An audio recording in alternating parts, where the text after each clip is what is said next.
Right, okay guys, welcome to another Arcade Perfect My Arse. This week I'm taking a look at one of my favourite vertical shoot-em-ups. It's Terra Cresta by Nichibutsu, I think it was. Now apparently this is kind of the sequel to Terra Cresta.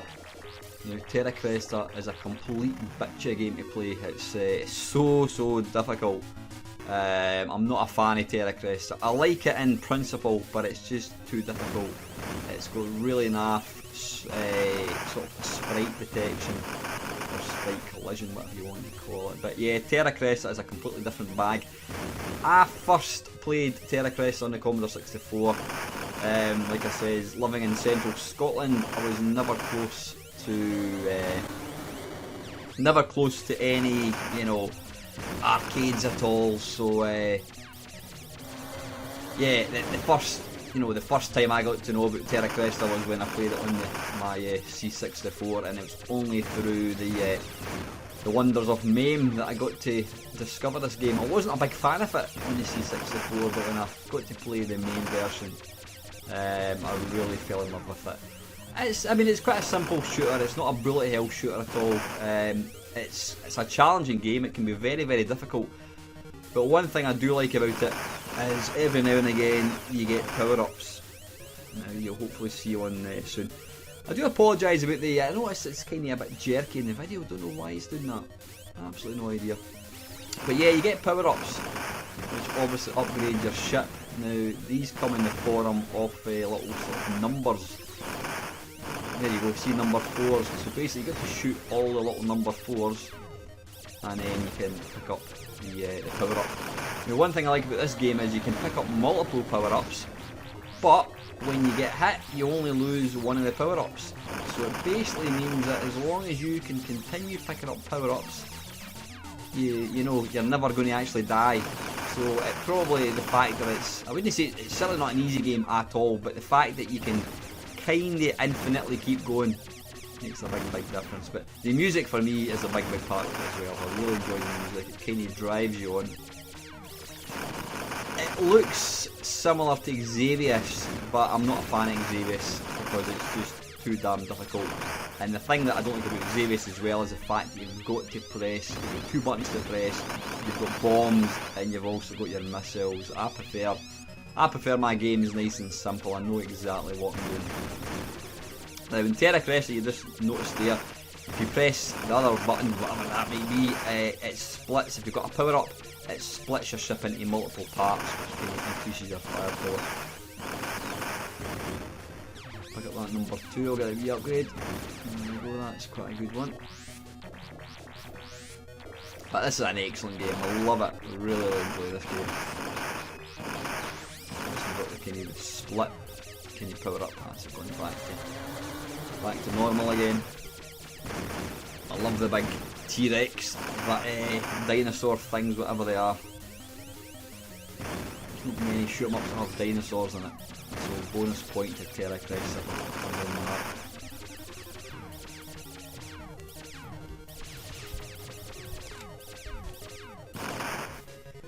You need to avoid these little things.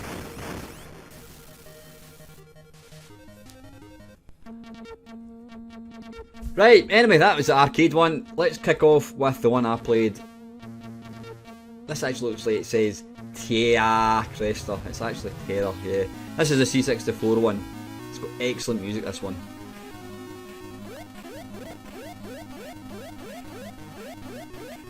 And the first thing you notice with this version is the aspect ratio. The arcade one obviously it's a vertical shoot 'em up, so it's a tall and skinny, whereas this is short and fat, a bit like myself. It's not the ideal sort of ratio for shoot 'em ups because you don't get an awful lot of time to see baddies. Now it's not really, I wouldn't describe this as a particularly faithful conversion of the arcade one. The graphics, some of the graphics look similar. But some of the baddies that are in this version, they don't, not that I can see, they don't appear in the arcade one again. So it's I would almost say this is like influenced or based on the arcade Terra Cresta rather than, and I don't recall seeing these guys in the arcade one at all. It has got little dinosaurs up, you can see him walking down the screen with his little tail wagging quite happily until I shoot his ass.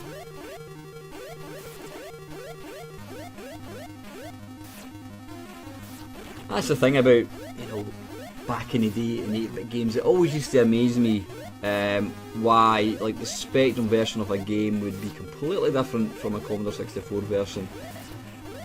And I think it was basically the guys would be told, right, this is a game you're converting, play it and then go and make your own version. I think they were given a pretty free rein to virtually make whatever they want. The thing is, it was the early days of computers, so people, you know, kids like myself, well, I wasn't a kid, I was bloody 18 years old when I got my Commodore 64. You know, it was all new to us, so we didn't care. You know, I had nothing to compare this game against, so as far as I was concerned, I've got the arcade Terra Cresta, and that's all that mattered to me. But it, you know, all said and done, it's a nice shoot 'em up. It's got some nice graphics. It's not really. It kind of looks a wee bit similar to the arcade one, but that's where the sort of the similarity ends. There's a little skeleton of a dinosaur. And as you can see, this game is characteristically brown, which is what the Commodore 64 excels at.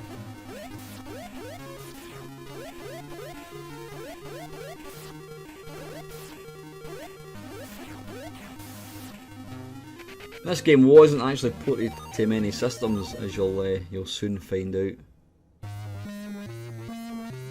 So yeah, that is the C64 one. It's got really nice music. It's not a bad shoot 'em up, not really that accurate, but anyway. Right, this bad boy is the Sharp X68001. Now, I'm expecting good things from this.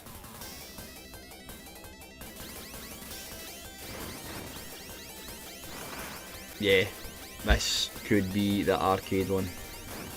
Now, from what I gather with the Sharp X68000, it actually had the same hardware that the Capcom CPS2 games ran on, and actually used to use the Sharp X68000 as a development machine.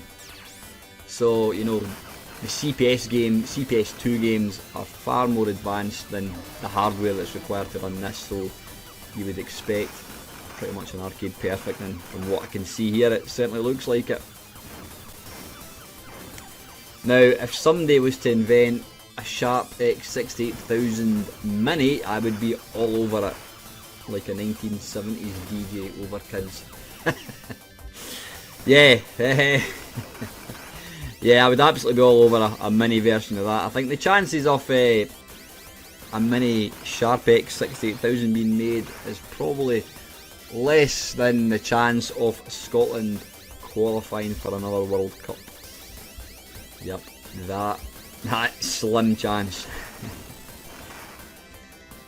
Now this, again, it's not, the aspect ratio is, the screen is wider than it is tall, which again isn't really faithful to the arcade one. But you know what, you would absolutely kill your grandmother to get this version. The sound sounds almost perfect. Now, very oddly, there doesn't appear to be an Amstrad version of this, or at least I couldn't find it, which I found very, very strange.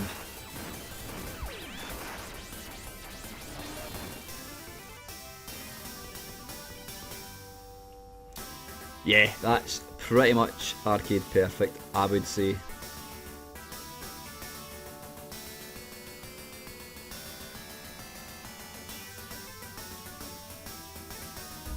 I don't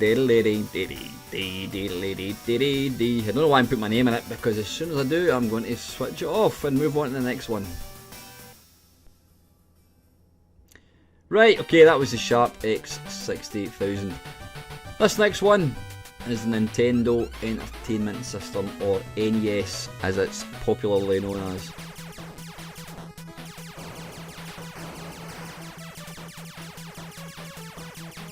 It's got the music and it's got a very, very orange screen.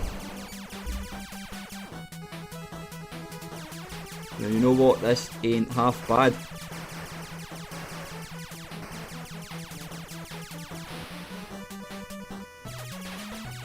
One of the things I notice with a lot of NES arcade conversions, they tend to fuck about with it.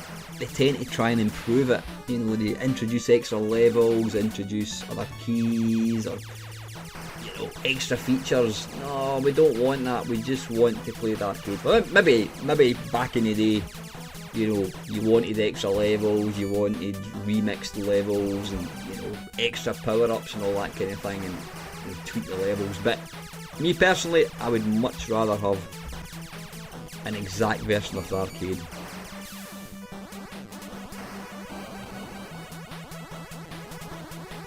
It's a pity they couldn't have changed the colour of the dinosaurs. I noticed the dinosaurs in this one don't seem to actually walk. They seem to kind of stay. Now I don't remember seeing these guns in an arcade version of this.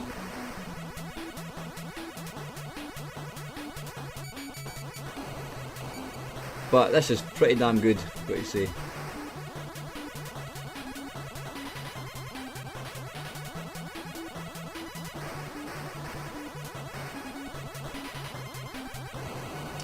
You see that there? Maybe these little kind of gun placements up here. That's certainly accurate to the arcade.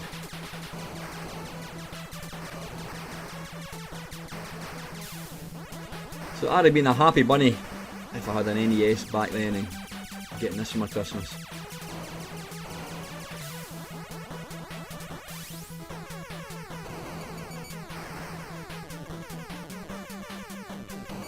You see that the wee dinosaurs don't actually walk, they're just kind of moonwalking. See, you've got this little bad dude as well, so yeah, very, very impressed with the NES one. That is pretty arcade faithful. Right, let's move on to the very, very last version. And that is the Spectrum one. Now you see there at the bottom, Jonathan Smith, or Joffa as he was called, probably one of the best Spectrum programmers ever. He was just so good. He could do graphics, he could do sound. He wrote Hyper Sports, he did, was it Mikey, he did Green Beret.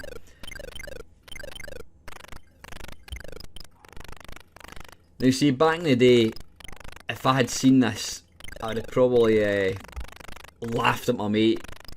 I would have ridiculed this. Look at it, it's a tiny little screen, it's monochrome. But you know what, it actually, although it's not as colourful as the C64 one, yeah, I think they've kind of changed the level yet a wee bit.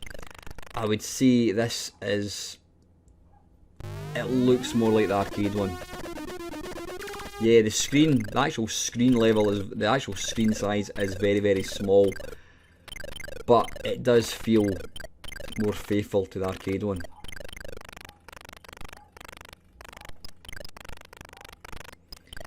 But yeah, Joffa Smith, sadly he died quite a long time ago. He was definitely one of the best programmers. I mean, you talk to any guys like Jim Bagley, you talk to any of the sort of top Spectrum programmers, and they've not got a bad word to say about Joffa Smith. He was apparently a very, very nice guy, very, very quiet, but he had an amazing aptitude with the Spectrum. Let's go and have another wee go, I think. Right, come on, how do we start this?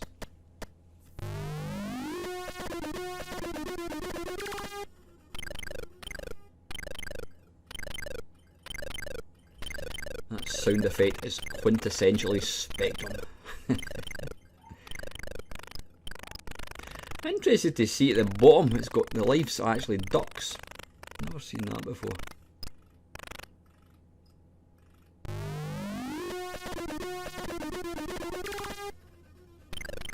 Right, we'll have one last life, I think, and then we shall wrap this video up.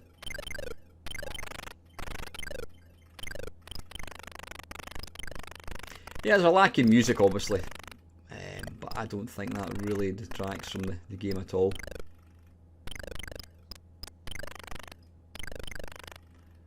And despite it being kind of monochrome, well, I'm just about to say it's monochrome, and then it goes and introduces a grey and yellow colour, you can actually see. But anyway, listen, let's sum up now. Right, okay, so yeah, we didn't have many versions of this game. It was obviously just, these were the ones that it was released on. The C64, it's a nice shoot 'em up. I don't like the fact that the screen is narrow and it's not very high, so it doesn't really lend itself particularly well to being a shoot 'em up. It does play quite nicely though. It doesn't really, it's not really Terra Cresta. It's kind of based on or influenced with Terra Cresta, but it's not bad. X68000 is pretty much arcade perfect. The NES one is really, really, really nice. Slight wee tweaks here and there. Spectrum one, I'm super impressed with that one. I think I'm going to go in third place. I'm going to go for the NES one. It's a cracking version. Second place, I'm going to go for the Spectrum. Yeah, it may be monochrome, it may not have the music, but it plays really well, and it does feel more, it's more authentic to the arcade because of the aspect ratio, and despite it being monochrome, you can actually see what's going on. But I think, without a shadow of doubt, the best version is going to be the Sharp X68000. It is pretty much the arcade one you're getting. The C64 one, like I said, it's not bad, but nah, I'm going to go for NES in third place, Spectrum in second place, and the winner for this Arcade Perfect, my arse, goes to the Sharp X68000. So that is it, guys. If there's an arcade game you want to see get this Arcade Perfect treatment, put your comments below. And as always, guys, thank you very, very much for watching.